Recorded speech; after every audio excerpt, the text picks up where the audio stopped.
Hello, this is Brian. Today is a warm Sunday, January 17th, 2020. Forgive the little tickle in my throat after I drank some water that went down the wrong pipe. But I'm here in the Elsinore Mountains along South Main Divide Road, also known as Killen Trail, K-I-L-L-E-N. I want to present a spotlight video on a plant you normally wouldn't find here, but further south in San Diego County. It's called the San Diego sunflower, and it's Bahiopsis laciniata, also formerly known as Viguiera laciniata. It's a member of the sunflower family, the Asteraceae, as these florets will attest to.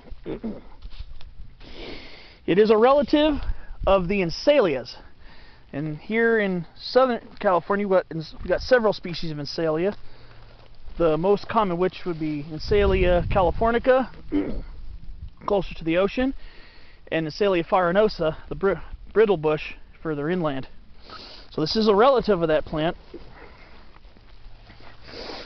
However, this plant is more known from living in San Diego County and northern Baja California, I believe. So this is a fairly regional endemic plant. Say, oh, looks like a regular bush sunflower. Well, the thing about it is it's got these wrinkly leaves and usually a little bit smaller sunflowers. The Encelias usually have quite large ones, but this one, it's got smaller ones. It's got these relatively narrow, kind of triangular, kind of wavy, wrinkly leaves. That's how you can tell that this is a Bahiopsis laciniata. You see, they're a hit with the honeybee crowd and bees in general. And look, this one seems to be blooming right now, which makes this a perfect time to do a spotlight on this one. I didn't know when I was going to do a spotlight on this one until I just happened to catch it out of the corner of my eye driving down for where I did a couple other spotlight videos on some other plants. But here it is. It's not a strongly woody plant. It's more of a sub-shrub slash, I'd say more of a sub-shrub, but it does form a nice, dense, if not somewhat compact bush. Again, it's very showy in flower. It's got these, like I said, these little beautiful sunflowers. So you got the disc florets in the center, which are yellow, and then of course the yellow ray florets on the outside. So to tell this apart from the very similar Encelias, again, look at the wrinkly texture of the leaves. Wrinkly, relatively narrow, kind of wavy edge, sometimes slightly lobed. You can see some slight lobation occasionally if you look carefully enough. And of course the denser habit. These are probably relatively young plants. Probably came up after this area was disturbed. It looked like they might have had a prescribed burn over here or something of the sort. So this plant, again, is more of a San Diego County native, but sometimes you can find it in Riverside and Orange County. Sometimes roadside workers will use hydroseed mixes. They'll seed the side of the freeway or seed the side of a road, and a lot of times this plant will be one of the species in it. So it is apparently spreading a little bit in Orange County. I've yet to see it there, but I have seen this on numerous occasions in San Diego County, coastal and foothill areas. There's another species of Bahiopsis, I forget the species, but there's another species of Bahiopsis that's more of a desert plant, and a different species. That's a little different looking, but it's quite similar still. But plants provide a very cheerful yellow flower, And I imagine if they were watered throughout the year, they would probably stay pretty lush. Sorry for the traffic noise, I'm really close to the road. But I just think these are beautiful. Very cheerful looking plants. Apparently they're supposed to be really good garden subjects. I don't know what the commercial availability is, but these are the seed heads right here.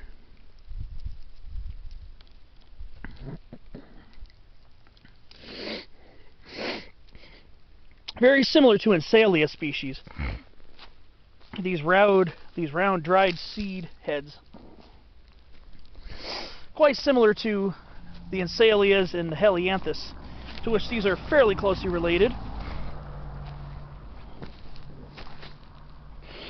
But if you want to see them in the wild, where you'll see them more likely to see them, I've seen them in a lot of the coastal canyons in San Diego County. Tecolote Canyon near Claremont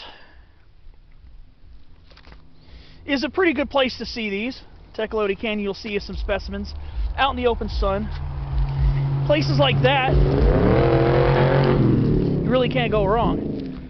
They can be fairly common at times, though I've never seen them to be extremely abundant.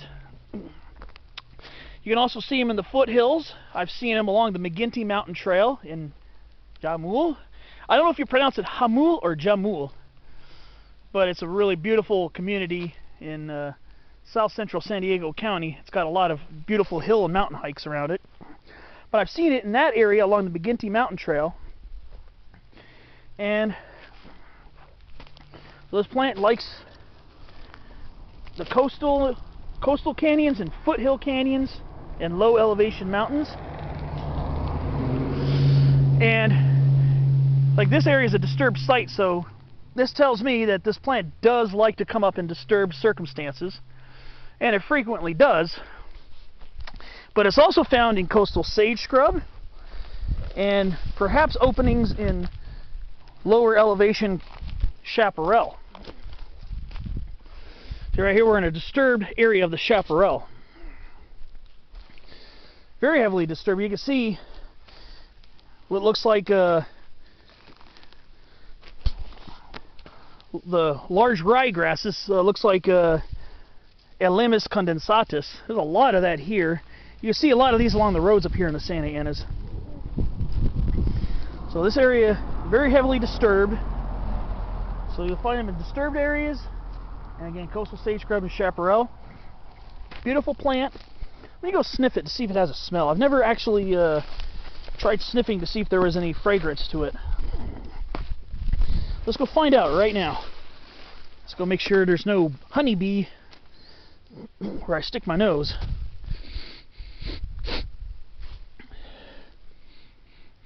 Maybe a slight fragrance.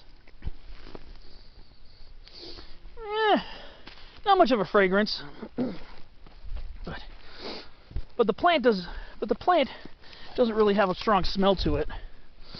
But if you experience anything different, please leave a comment below. Say, yeah, I did smell the aroma on it. But again, this plant is also can be used, pretty good garden plant. You can probably use this one and get some pretty good blooms out of it. Like the Encelias, imagine if you probably watered it during the dry season, I could see this plant blooming for a long period of time. California bush Encelia, Encelia californica, which is the coastal bush sunflower. I've seen it blooming in the middle of October during the driest time of the year, probably because it received a little bit of supplemental irrigation. Probably lives near the plant. The plants I saw were often near people's houses, you know, like along a suburban trail, and then water drips from their irrigation down to the plants, and then the plants will sometimes bloom all year if you do that. Otherwise, they get a bit of a summer dormancy. Their summer dormancy, probably not be, well, I'd say they would probably not be that much different. I've never really seen these during the really super dry season, but I think they retain more of their leaves. Check my description. I might be able to comment a little bit more about that. I'm used to seeing them during when they're flowering and stuff. Very cheerful shrub, the small shrub. The Bahiopsis laciniata, the San Diego bush sunflower. Here's one that's not blooming right now.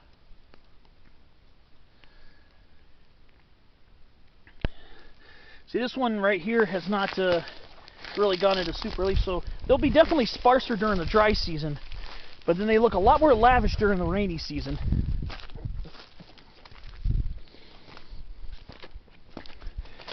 There's another specimen over here.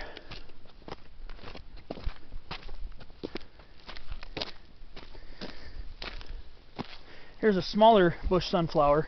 So we've got a nice little population of them here going. See, like I said, this area was disturbed, recently burned, and is recovering quite well. So you got one of his buddies, white sage, Salvia apiana, sawtooth goldenbush. These are plants you will often find with Bahiopsis laciniata. Black sage, Salvia mellifera, Hespero yucca whippley, chaparral yucca, buckwheats, the Eriogonum fasciculatum complex, and sometimes these guys, Eriodictyum crassifolium variety crassifolium. So if you're hiking in a place similar to this, especially in San Diego County, it's where you're most likely to come across the beautiful Bahiopsis laciniata. Let's see if there are any more specimens here as I head towards the back of this little amphitheater over here. Probably moving out. They seem to be doing better down, more of them down there in the bottomland there. But here we go. Here's another one. See, this one's a little sparser. This one's a little more upslope, so it dries out more quickly here. So this one's a little sparser, not quite as luxurious and dense, because this one's a little more affected by the dryness of this southeast facing slope right here.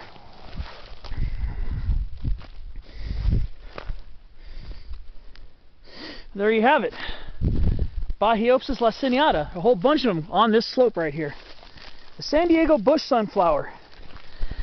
You're hiking in the coastal side of the mountains in San Diego County. Keep a lookout for it.